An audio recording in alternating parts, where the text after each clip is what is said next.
Have you made progress in your talks with the Indian side? I think so. We have a very good relationship. They understand me. Now I think they understand me better than earlier. Even they saw you as a hawk earlier? I don't know. I won't say anything about it. But I think now they know who Mahinda Rajapaksa is and what I think. But did you see when you started dealing with the Indian side, did you see initially that there were areas where they needed to understand you better? No, first I think because unfortunately some of our leaders from here who was very close to India must have given a wrong picture about me. But I think when the time, when they understood me, I think it was very easy to negotiate and talk to them. And they were very sympathetic with us every time I went there. So have you asked them that, that whenever you are ready, I'd like you to mediate? They never asked me. But have you asked them? I said we will prefer them. If you would prefer if India mediates? Yeah, this was my even before I became a member of power.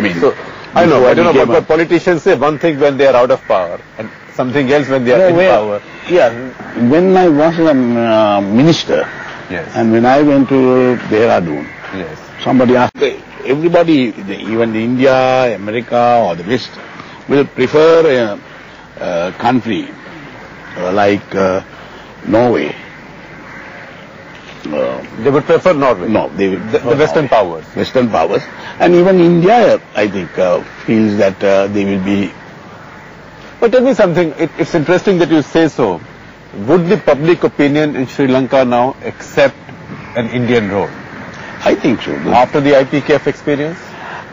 It has forgotten now. That is a past. That is past. Now we have to build up a new... Because there is a new trend in Sri Lanka, I think. More friendly, because most of the businessmen, most of the people who had come and invested in Sri Lanka, they are not friendly to us when they play cricket. But we managed to win. That is exactly. That's why I said not friendly.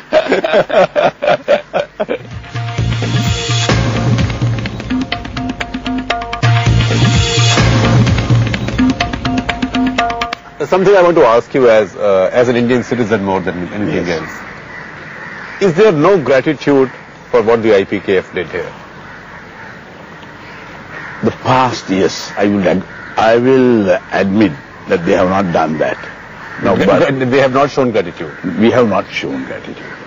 Past leaders. Right. But as soon as I came, I ordered, we are now building a monument for them. For them. Yes.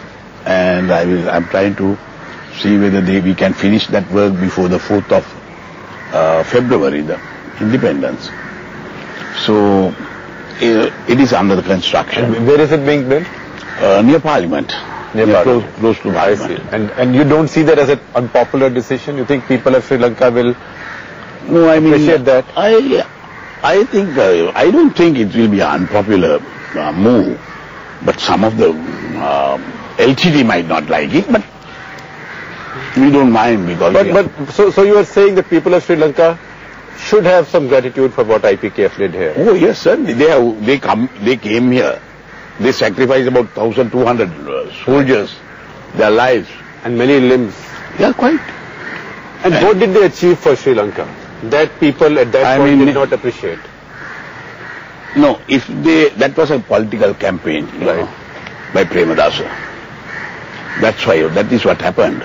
But if Premadasa allowed at that time for another 3 months to the LTT to continue. IPKF to continue? IPKF to continue. They would have done something, for the country. Finished LTT, you think? I think so. They were that close? In a way, yes. I would have said, they would have at least achieved and given the Sri Lankan government And better position in that. And Premadasa sabotaged it. Yes. Why? He was a Sri Lankan patriot. No, the problem was he has to become the president of the country. So I think he want to get the support of some of the extremist, some of the other parties, left parties here. Like JVP. JVP then. JVP. And for just that cynical pursuit of presidency, he did this. Yes, I would say yes.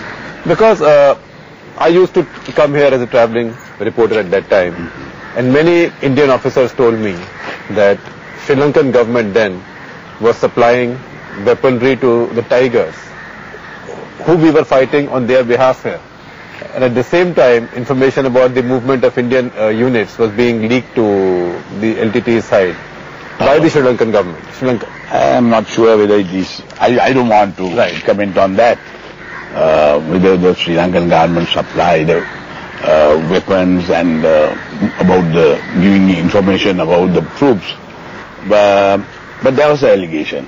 No, it's by the opposition. No, not your opposition, your own party people. Chandrika Kumaratunge once said to me that he supplied weapons, and later Lalit in fact went a step further. Lalit said that these weapons were supplied to LTT by Premadasa in Tata trucks supplied to Sri Lankan army by us. Quite right.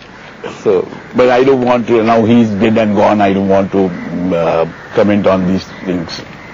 So when people, I'm also asking you, because as we talk today, it's almost exactly 20 years since IPKF came in. Op Pavan was launched. In fact, I was also in Jaffna in exactly the same week. Covering the tail end of Op Pavan.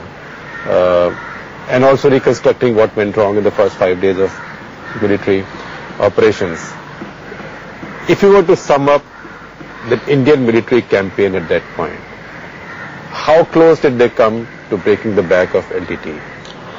You know, first I think they miscalculated the power of the LTT. And the intention. And the intention, yes. But then generally they were catching on, you know. They were studying the ground situation and try to consolidate themselves. That was the time that they were sent out. Premadasa got them out? Yes. Only for a political purpose. Has the political class in Colombo done some introspection about it? That we lost a chance? And we lost a friend in India? Quite. We lost a friend by doing that. And what's your view on that accord, the Rajiv Gandhi Jayabardhani Accord? In some, of course, I don't agree with that accord, but in a long time. In some aspects of it. And some aspect of it. And some, of course, we were ready to accept it. But was it a good deal? I won't say it's a good deal or a bad deal, but it has become a law now. Right. We have accepted it. So it is but not fully implemented. Not fully implemented. Now I feel that it is the best solution. I see. For a devolution of power.